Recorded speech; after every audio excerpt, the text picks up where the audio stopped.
GT, baby.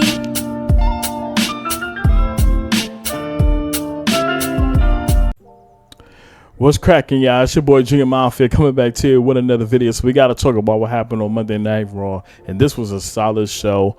There's some things on there that piqued my interest that I'm definitely looking forward to as we getting closer to Clash at Paris and whatnot, and definitely some stuff we're gonna have to discuss. So let's not waste no time and let's get right into it. So we have the Vision coming out to kick off Monday Night Raw, and in typical Paul Heyman fashion, he started going down every person in the Vision and breaking down, where's their they role in this faction, talking about Braun Breaker and how he pretty much packed up Roman Reigns to let him know that he is like the guy, who told Roman to fear the spear, and let him know that this is his yard. He's the force to be reckoned with, all that stuff. Then he goes to Bronson Reed, calling him the Shula Fowler and all that stuff. You know how much he been deboing Roman sneakers and all that too, wearing around his neck out like as if it's a Ula Fowler, all that stuff, and just let him know he's that difference maker and all that. And he even big up himself, talking about since we in Philadelphia and all that, like holding ECW and shit, like I should have a statue out here because of the work I put in and everything and how solidified I am.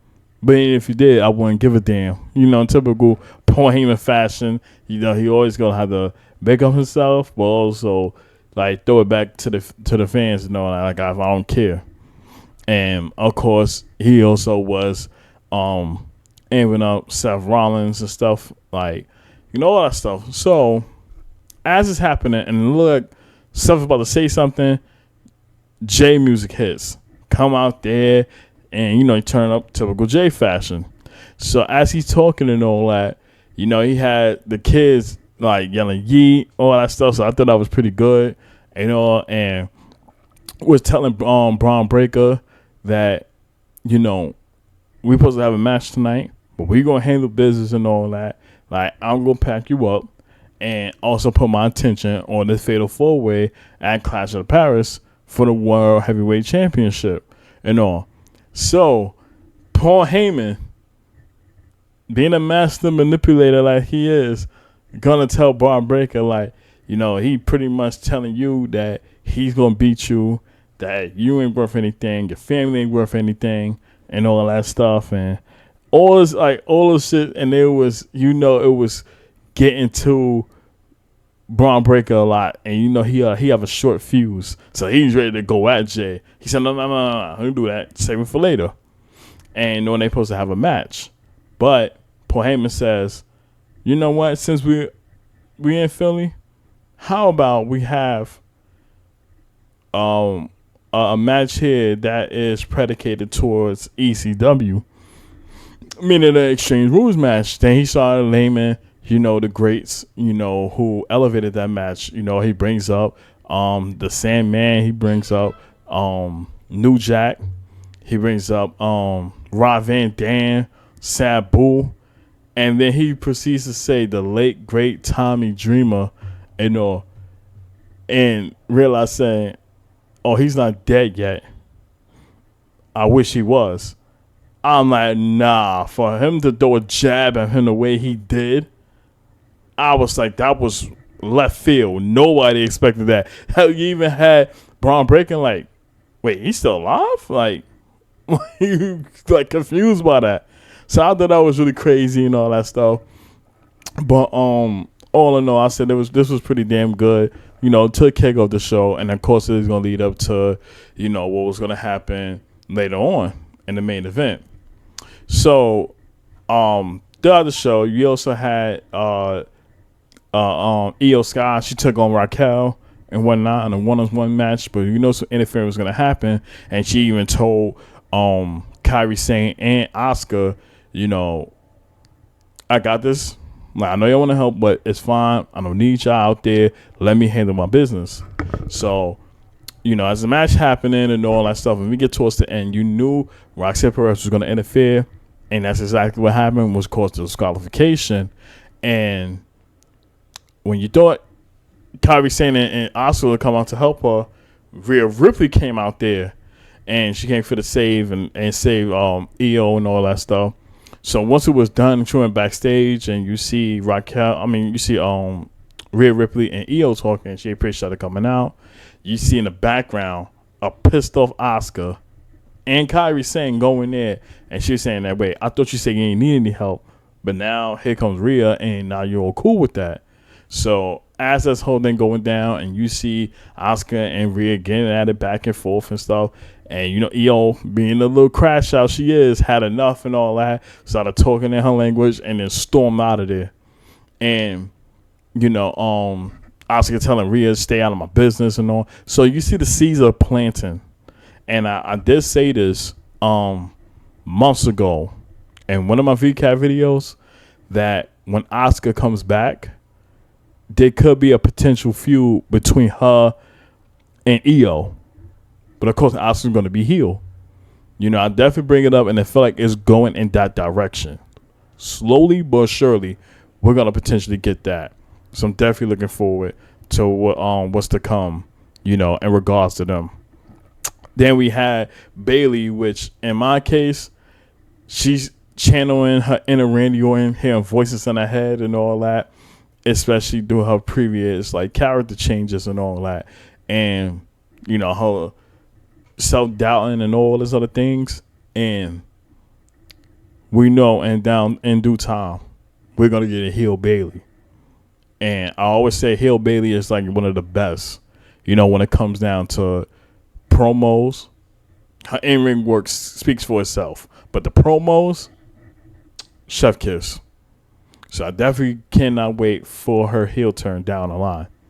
Then we had a backstage segment with Sheamus and all that stuff, and he was talking to Jackie Redmond, and in regards to that was going on with Rusev.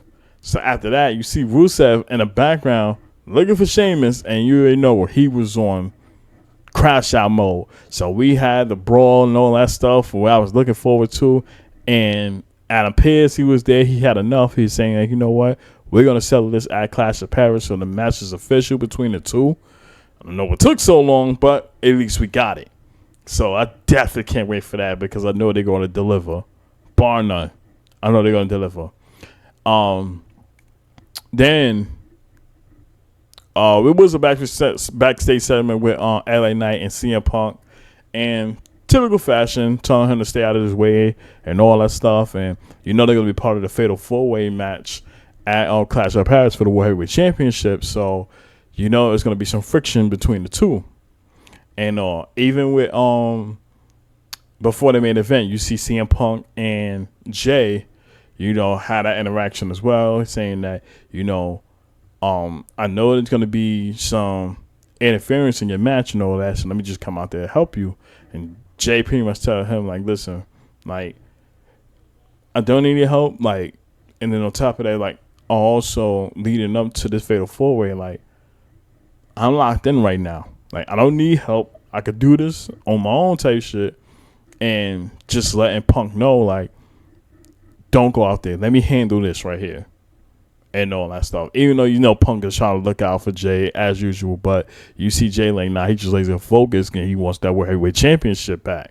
So I see the little friction between the two that also could play a major role. So something I definitely want to keep my eye on as the weeks go by leading up to their match, which I think next week is the go home show. So there's that. And then we had Naomi coming out there to make the announcement. So as she comes out there, Adam Pearce is in a ring, and he brings out Naomi, and she in her ring gear and all that stuff. And what made us think that, okay, can this actually be a swerve and all that? Because normally for announcers like that, if it's serious, they normally come out in their in street clothes and stuff like that, or suit, whatever the case may be. So she gets into the ring, and Pearce giving the mic, said the floor is yours. So she goes on and So everybody look at the Titantron, and it was Stephanie's podcast where Jimmy revealed that she's having a baby, which I think was the most greatest thing to hear. The most greatest thing. I am happy for her and Jimmy. Congrats to them. I wish Naomi all the best, healthy pregnancy and all that, and definitely excited for when she comes back. So when you had the crowd, they was cheering, and she even got emotional as well. And you hear everybody saying congrats and all, like the Adam Pearce even congrats her as well. She wishing her all the best and all. And it's like immediately her whole mood changed like that. And she got into her heel bag. She was saying, I know you happy that I'm gone. I'm leaving and all that. And she's saying that this ain't the only time that I have really had to relinquish the title, because when she won the SmackDown Women's Championship a couple years ago, she had to relinquish it, I think, because she was injured and all that stuff. And she was saying that, yeah, this ain't my only time relinquishing it. And she's saying that I ain't giving you shit. And let it be known, like, you can get the hell out of my ring. And then she started doing the nah, nah, nah, nah, hey, hey, hey, goodbye. And you see how pictures walking off, like, that had to be the most funniest thing to see right there. It's like, it was a serious announcement, but she just kept her heel character still going. So I think that was pretty damn dope. Then she's letting everybody in the women's locker room know that the only reason I'm not going to beat y'all up is because of one person. And everybody hear the crowd saying Big Jim and all that. She was saying that, yeah. Except Big Jim went to Netflix and chill. So she made the whole thing into a whole, like, funny moment and whatnot. And just let it been, like, crystal clear that I'm going to have to relinquish the title. I'm going to leave it in the middle of the ring. But rest assured you, after these 9.5 months, when I'm done, I'm coming back for my championship. She said, I don't care if I had to breastfeed with my baby here. I'm going to win my title back. And, of course, she was saying that whoever wins this, I advise y'all to proceed with caution and left out. So she had an amazing reaction to it.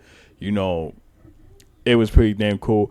I think it was funny because on X, once that clip was put out, you see Becky Lynch put right on top of that, like, how irresponsible you are, announce your pregnancy while you champion, which is crazy because it's the same thing Becky did during the pandemic, announcing her pregnancy and relinquishing it to Asuka. So I thought that was pretty hilarious. Like, she's being hypocritical about that, knowing that you was in the same position as well, when that whole thing went down. So I think that's pretty good. I'm definitely looking forward to when she comes back. And now the $1 million question is, who wins the title? Because Stephanie Vaquer already has a title shot at Clash at Paris. So I'm pretty sure they might do a battle royale to determine who will be the number one contender and whatnot. And then we'll have that match to determine who's going to be the vacant women's world champion. So we'll definitely see how things turn, towards that. I will say this real quick before I move on. If I'm WWE and the writers and all that, and Triple H, what they need to do come next year, because I'm pretty sure Naomi may have a child probably around May, June, whatever the case may be. They need to move Jade Cargill to Raw. Have a women's world championship. But also, let her be healed, because we know one thing for sure. When Naomi comes back, she's going to be a babyface. Without a shadow of a doubt. So, they will need to do that and set something up around SummerSlam where Naomi makes her return, but don't let it be unnoticed. Similar to what Becky did with Bianca Belair. And that's how Naomi got her championship back. Because their feud is not over. And Naomi just moved to Raw just to avoid the whole, thing with Jade Cargill. She wanted to be done with it. So they could always pick up that feud again. Only this time, Jay will be the heel and Naomi will be the face. So I could see that happening and all that. Y'all heard it first already. So in case y'all wondering, if this gets brought up right now, you know who said it. So I just wanted to just put that out there real quick. And then we cut to our main event match. And, you know, you had Braun Breaker taking on Jey Uso in the Extreme Rules match. And it was a whole bunch of fucking carnage. Like, I had to see so many chairs thrown into that ring. You know, you had a crutch, a kendo stick and all that. And, you know, it was really insane. Jay got busted open a little bit. So, you know, it was that. So the match was pretty entertaining. And, of course, you know we're going to get some interference and all that. Right when Jay started getting momentum, in comes Bronson Reed, and he goes on the attack. Then you see LA Knight comes out. So he comes out. He starts attacking Bronson Reed, get him out of the picture and all that. And slowly but surely, you knew that Braun Breaker and Bronson Reed is definitely going to get some offense. So, of course, as it's happening, CM Punk comes, Seth Rollins, excuse me. He comes out there, he going to tackle LA Knight. I think he curve stomps him. And right when he's about to make his next move, in comes CM Punk. So Punk coming out there, he goes on attack on Seth Rollins and all that. And there was a table set up outside of the ring. So as it's happening and all that, and you see LA Knight, he's on the outside of the ropes, and Punk and Seth Rollins is there. So when it looks like Punk about to make a move, Seth Rollins kind of bumps CM Punk into LA Knight, who went through the table. So when it looked like concern for Punk, he was like, shrugged it off like, all right, whatever. It is what it is. And moved on. And then, of course, you see Bronson Reed start going on the attack again. And when it looked like he's about to gain momentum, you hear Roman music hits. So now he's looking around. No, I'm sorry. I think it was Braun Breaker. Excuse me. You hear Roman music hits. So now he's looking around like where he's at. So as he's trying to go around, trying to see if he comes through the ramp area, he comes through the crowd. And when it looked like he's about to go around and about to connect a spear, you see Roman there connects a spear with him and all that. And then Roman Reigns coming back to work, you know, going there and save Jay. Then that's when Jay was able to put Braun Breaker onto the table. He went up there, hit an Uso splash, and covered him for the 1, the 2, and the 3, and came out the winner. So it looks like we're gonna get Roman taking on Bronson Reed at Clash of Paris, which I'm looking forward to, and I know that match is gonna be entertaining and definitely something to watch, because they definitely advertised Roman to be at Clash of Paris, but we didn't know what match it was going to be, especially with it being a fatal 4-way, you know, for the World Heavyweight Championship with LA Knight, Seth Rollins, Jay, and CM Punk. So it's good that we're going to have him on there and whatnot. So I think that was very exciting. But overall, this was a very solid show and whatnot. If I had to give it a rating, I'd probably give it an 8 out of 10. And like nothing too crazy happened, but I feel like between the Naomi announcement and then the main event and everything went down, it will probably brought it up to an 8 out of 10. So there's that. And I know starting Friday they're gonna be overseas and all that, so it's gonna start early. I'm gonna be at work, so I'm gonna catch it when it's the pretty much the replay of the show is starting early. So I'll be able to catch it there and all that and see what's going on. I'm expecting it to be good, especially when they're overseas. Their crowd is top notch. We already know that. And John Cena is advertised to be on there too. So we should be seeing Cena, you know, for the next 2 to 3 weeks when they're overseas. So there's that. But comment down below. Let me know what was your favorite part of the show and all that. What was you rated and all that stuff. And most importantly, make sure y'all hit that like button, hit that subscribe button, click the notification bell so y'all get notified every time I drop content right here on the channel. I appreciate y'all love and support. Continue to keep God first. Trust the process of anything that you do at life. Your time will come. And I'm going to see you on the next video. Peace.